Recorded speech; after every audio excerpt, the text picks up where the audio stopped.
जो चले थे अकेले उनके पीछे आज मेले हैं, और जो करते रहे इंतजार उनकी जिंदगी में आज भी झमेले हैं। तो इसीलिए दोस्तों, अपने लक्ष्य को लेकर, अपने सपने को लेकर कभी भी इंतजार मत करना। हमेशा कुछ न कुछ कार्य करते रहना ताकि अपने सपने को पा सको।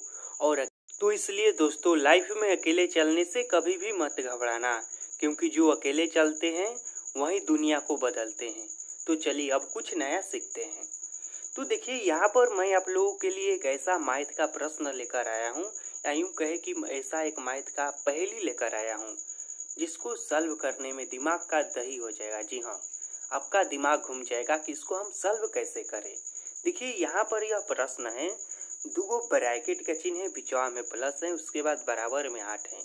फिर उसके नीचे देखिए, यहाँ पर भी दो ब्रैकेट है, बीच में माइनस का चिन्ह है और बराबर में 6 है। लेकिन इस तरह से भी दे दिया है कि इसको और इसको जोड़ेंगे तो 8 आना चाहिए, और इसको जोड़ेंगे तो 13 आना चाहिए। तो आखिर इस खाली स्थान में हम कौन सा अंक भरेंगे कि जो यह सभी नियम का पालन कर जाए। तो इसी को इस वीडियो में हम लोग समझते हैं। तो इस वीडियो को अंत तक और ध्यान से, और वो भी बिना भगाए हुए जरूर देखिएगा। अगर यह प्रश्न आपको समझना है तो बिल्कुल इस वीडियो को अंत तक देखिए, मजा आ जाएगा। देखिए, यहाँ पर यह जो प्रश्न है ना, देखने में कठिन है और हो सकता है कुछ लोगों को बिल्कुल भी समझ में ना आए कि आखिर इसमें हम कौन सा अंक भरे। देखिए, इस तरह से तो हम एक अंक भर भर के जांच करेंगे तो ऐसा तो यह प्रश्न सॉल्व होने वाला नहीं है। तो आखिर हम कौन सा रूल लगाएंगे, मैथ का ऐसा कौन सा नियम लगाएंगे कि यह प्रश्न सॉल्व हो जाए। तो देखिए, इस प्रश्न को हम रैखिक समीकरण की सहायता से सॉल्व करके दिखाएंगे। जी हाँ, यह सिंपल जोड़ का प्रश्न है, इसमें जोड़ और घटाव है, लेकिन इसको आप इस तरह से सॉल्व करेंगे तो नहीं हो पाएगा। तो इसको हम समीकरण की सहायता से सॉल्व करके दिखाते हैं। तो देखिए, हम कुछ समय के लिए मान लेते हैं कि यह वाला जो है खाली स्थान, इसको हम x मान लेते हैं, और यह वाला खाली स्थान है इसको हम y मान लेते हैं। ठीक, और यह वाला जो खाली स्थान है इसको हम a मान लेते हैं, और यह वाला जो खाली स्थान है इसको हम b मान लेते हैं। इस तरह से मान लेते हैं। मानने से क्या जाता है, कुछ नहीं जाता है, सिर्फ हम इस तरह से माने हैं इसको सॉल्व करने के लिए। तो देखिए, हम इस तरह से जब मान लिए हैं तो हम लिख सकते हैं, यहाँ पर ध्यान दीजिएगा कि x प्लस वाई बराबर 8। यहाँ पर हम लिख सकते हैं x प्लस वाई बराबर 8, इस तरह से लिख सकते हैं, और इसको हम समीकरण 1 मान लेते हैं। लिख सकते हैं ना। देखिए, x और y यानी कि यह खाली स्थान और यह खाली स्थान मिलकर 8 हो रहा है, यही ना प्रश्न कह रहा है। ठीक, हम लिख सकते हैं, कोई दिक्कत नहीं है। अब देखिए, दूसरा बार क्या कह रहा है, यह कह रहा है यहाँ पर a और माइनस b बराबर 6। यह खाली स्थान में से इस खाली स्थान को हम घटाएंगे तो 6 आएगा, यह प्रश्न कह रहा है। तो हम लिख सकते हैं, आराम से लिख सकते हैं कि a माइनस b बराबर क्या, तो 6, और इसको हम समीकरण 2 मान लेते हैं। अब देखिए, यहाँ पर भी प्रश्न इस तरह से भी है और इस तरह से भी है, तो इसको भी हम इस एक समीकरण मान लेते हैं। तो देखिए, इसको हम लिख सकते हैं x प्लस a बराबर 13, लिख सकते हैं ना। तो इसको हम लिख देते हैं x प्लस a बराबर 13, इतना लिख सकते हैं। या इसी को हम इस तरह से भी तो लिख सकते हैं। देखिए, इसको हम इस तरह से लिख सकते हैं x बराबर 13 माइनस a, इस तरह से भी तो लिख सकते हैं, और इसको हम समीकरण 3 मान लेते हैं। इसी चीज को हम इस तरह से लिख सकते हैं, x का मान निकाले हैं तो देखिए, ये जो है इधर है प्लस में, तो उधर जाएगा तो हो जाएगा माइनस में। और ठीक इसी तरह से हम इसको लिख सकते हैं y प्लस b बराबर 8। तो हमने यहाँ पर लिख दिया है y प्लस b बराबर 8, और इसको हम समीकरण 4 मान लिए हैं। अब और हम यहाँ से y का मान निकाल लेते हैं। तो देखिए, हम y बराबर लिख सकते हैं, यह 8 है तो 8 और माइनस b, इस तरह से लिख सकते हैं, क्योंकि यह b जो है इधर प्लस में है तो उधर जाएगा तो माइनस में हो जाएगा, इस तरह से हम लिख सकते हैं। अब देखिए क्या करना है, इस तरह से तो हमने लिख दिया। अब जानते हैं क्या करना है। देखिए, हम क्या करेंगे, सबसे पहले देखिए यहाँ पर समीकरण 1 में क्या कह रहा है। समीकरण 1 को ध्यान दीजिए, समीकरण 1 से हम कुछ करते हैं। समीकरण 1 में कह रहा है कि x प्लस वाई बराबर 8 होता है, यह कह रहा है। अब हम x और y का मान जो यहाँ पर हमने निकाले हैं ना अलग अलग, देखिए इसको मैं डिब्बा में घेर दे रहा हूँ ताकि आपको अच्छे से दिखाई दे। यहाँ पर एक बार निकाले हैं और एक बार यहाँ पर, तो इस मान को हम इस समीकरण में रखेंगे। तो x का मान क्या है, देखिए तो 13 माइनस a है। x का मान क्या है, x का मान है 13 माइनस a प्लस, बीच में प्लस है तो प्लस, और y का मान क्या है, देखिए y का मान है 8 माइनस b और बराबर 8, इस तरह से है। अब इसको सॉल्व कीजिए तो देखिए हम क्या करते हैं, देखिए यहाँ पर a है और यहाँ पर b है, तो इसको उस पार हम भेज देते हैं और अंक वाले को एक तरफ रखते हैं और ABCD वाले को एक तरफ रखते हैं। तो यहाँ पर हम लिखेंगे 13 फिर प्लस 8, और यह जो 8 है ना इसको भी हम इधर लाते हैं, तो यह 8 प्लस में है तो इधर आएगा तो हो जाएगा माइनस में 8, फिर बराबर का चिन्ह, और यह देखिए यह है माइनस a तो बराबर के उस पर जाएगा तो हो जाएगा प्लस a, और यह b भी है माइनस में और बराबर के उस पर जाएगा तो हो जाएगा प्लस b। तो इस तरह से हम a और b का मान निकाल दिए। अब देखिए यह माइनस प्लस है तो कट जाएगा, बचेगा केवल 13। तो इसी चीज को हम इस तरह से लिख सकते हैं आराम से, a प्लस b बराबर हमारा आया 13, आया ना। अब हम इसको समीकरण 5 मान लेते हैं। क्या मान लेते हैं, समीकरण 5। अब देखिए यहाँ पर है समीकरण 2, इसमें है a माइनस b, और यहाँ पर है समीकरण 5, इसमें है a प्लस b।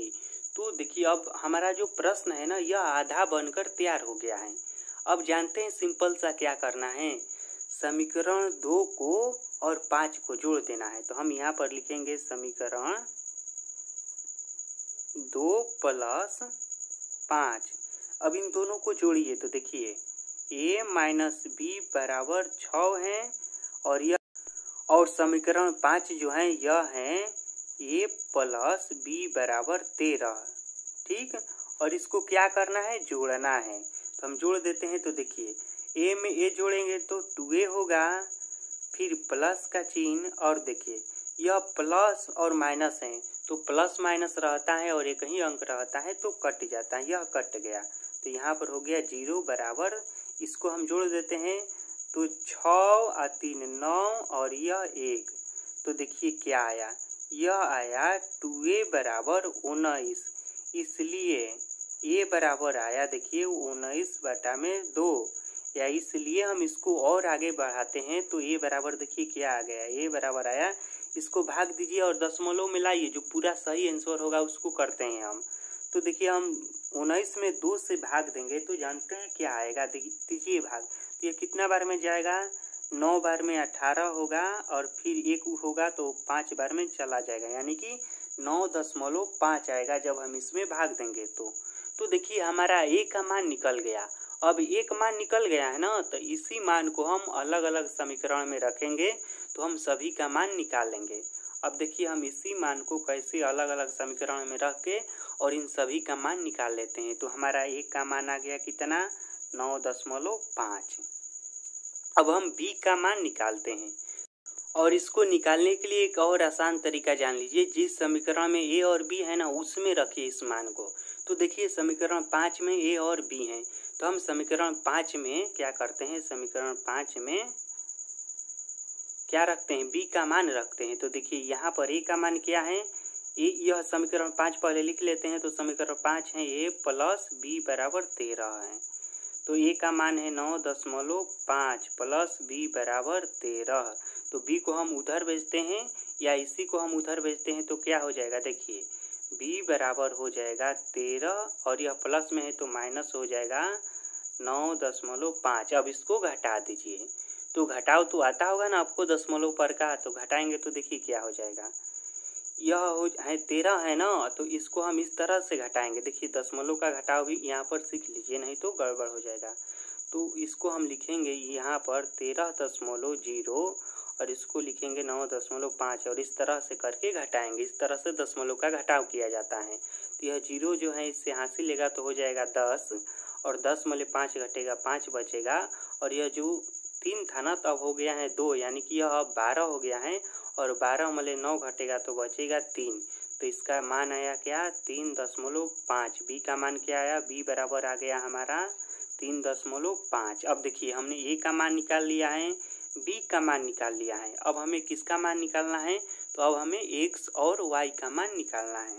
तो देखिए यहाँ पर हमने अलग अलग किया है ना, तो एक्स का मान हम यहाँ पर रख के निकाल लेते हैं। तो एक्स बराबर क्या हो जाएगा? देखिए 13 और माइनस ए है ना, तो ए का मान रखिए। ए का मान क्या है? तो ए का मान है 9.5। ए का मान क्या है? तो ए का मान है 9.5। तो हम यहाँ पर लिखते हैं 9.5। और देखिए इसको हम अभी ही घटाए हैं। यहाँ पर देखिए 13 मोले 9.5 घटाने पर क्या आया था हमारा? 3.5। तो x बराबर हो जाएगा 3.5। अब हमें y का मान निकालना है। तो y का मान यहाँ से हम निकाल लेते हैं। देखिए यहाँ पर हमने अलग किया है ना, यहाँ पर देखिए, तो y का मान हम यहाँ से निकाल लेते हैं। तो y बराबर हम क्या लिखते हैं? y बराबर 8 माइनस b। तो y बराबर लिखेंगे 8 और उसके बाद b का मान क्या है? b का मान देखिए तो b का मान आया है 3.5। तो हो जाएगा 3.5 और इसको भी इसी तरह से हम घटाएंगे। देखिए इस तरह से 8.0 और 3.5। तो यह भी 10 हो जाएगा। तो 10 मले 5 घटेगा 5। यह 7 हो गया। तो 7 मले 3 घटेगा 4 और बीचा में दशमलव। तो y का मान हमारा आया 4.5। अब इस मान को हम रखते हैं और देखते हैं कि क्या यह सही है या गलत है। तो देखिए x का मान क्या है इसमें? तो x का मान है 3.5। तो हम यहाँ पर रखते हैं 3.5। y का मान है 4.5। तो y का मान 4.5। अब देखिए a का मान क्या है? a का मान है 9.5। तो a का मान हम रखते हैं 9.5। b का मान क्या है? b का मान देखिए क्या है? तो b कहाँ पर b है? यहाँ पर b है और b का मान है 3.5। तो यहाँ पर रखते हैं 3.5। अब इसको हम देखते हैं जोड़कर घटाकर, जिस तरह से प्रश्न कह रहा है उस तरह से हम करके देखते हैं। तो देखिए यह कह रहा है कि इसको और इसको जोड़ने पर 8 आना चाहिए। तो जोड़िए। देखिए 5 और 5 जोड़ेंगे तो 10 का 0 हो जाएगा और 4 3 7 एक हंसीला और रहेगा तो यह हो जाएगा 8। जी हाँ, यह आ जा रहा है 8। यह मान सही है। फिर इसमें हम देख लेते हैं घटाकर। तो यहाँ पर देखिए 9.5 है और यहाँ पर 3.5 है। तो और इसमें से इसमें को हम घटाते हैं तो यहाँ पर भी 6 आ जा रहा है, जो कि यह भी सही है। और इसको जोड़िए तो देखिए 5 5 10 का 0 और 4 3 7 एक हासिला देगा तो 8 हो जाएगा, यानी कि 8 आ जा रहा है। यह भी सही है, इधर से भी सही है। अब देखिए 3 को सही हो गया तो चौथा तो सही होगा ही। इसको भी देख लीजिए। तो देखिए 5 और 5 जोड़ेंगे तो यह 10 आएगा, 10 का 0 होगा, हासिल 1 मिलेगा और 9 और 3 12 एक हासिला मिलकर 13, जो कि यह भी आ जा रहा है बिल्कुल सही। अगर यह वीडियो आपको अच्छा लगा होगा तो वीडियो को लाइक कर दीजिए और यदि आप हमारे चैनल पर पहली बार आए हैं तो चैनल को सब्सक्राइब करके बेल आइकन को जरूर प्रेस कर लीजिएगा, ताकि जब भी हम वीडियो अपलोड करें तो सबसे पहले आप तक पहुंचे। वीडियो को देखने के लिए धन्यवाद।